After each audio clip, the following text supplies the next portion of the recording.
زندگی بہت مختصر ہے، اسے بوریت میں ضائع کرنا حماقت ہے، اس لیے ہر حال میں خوش رہیں اور مسکراتے رہیں۔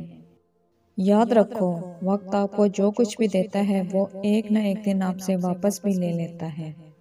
اپنا چہرہ سورج کی طرف رکھیں، آپ کو سایہ دکھائی نہیں دے گا۔ کئی پھولوں کی جوانی اندیکھی رہ جاتی ہے اور ان کی خوشبو صحرا کی ہواؤں میں ضائع ہو جاتی ہے۔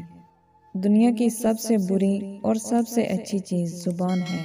3 آدمی میرے دوست ہیں، اول وہ جو مجھ سے محبت کرتا ہے، دوم وہ جو مجھ سے نفرت کرتا ہے، سوم وہ جو مجھ سے کوئی واسطہ نہیں رکھتا۔ دنیا میں انسان کی زندگی ایسے ہے جیسے کسی نے تیز آندھی طوفان میں ایک دیا سا جلا کر رکھ دیا ہو۔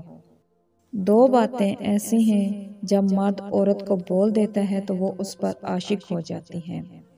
اول جب مرد عورت کی تعریف کرتا ہے، دوم جب مرد عورت کو عزت دیتا ہے۔ ہمیشہ وہی کام سر انجام دو جس کے بعد پچھتانا نہ پڑے۔ انسان پر جو بھی مشکلات اور دکھ آتے ہیں وہ نفسانی خواہش پوری کرنے کی وجہ سے آتی ہیں۔ آدمی روشنی سے زیادہ اندھیرے سے محبت کرتا ہے کیونکہ اس کے اپنے اعمال سیاہ ہوتے ہیں۔ خدا نے غمزدہ اور دکھی لوگوں کے دکھ دور کرنے کا کام وقت کو سونپ رکھا ہے۔ دکھ اور سکھ دونوں روشنی اور اندھیرے کی طرح ایک دوسرے کا تعاقب کرتے ہیں۔ انسان کے لیے بہترین مطالعہ یہ ہے کہ وہ انسانوں کے چہروں کا مطالعہ کرے۔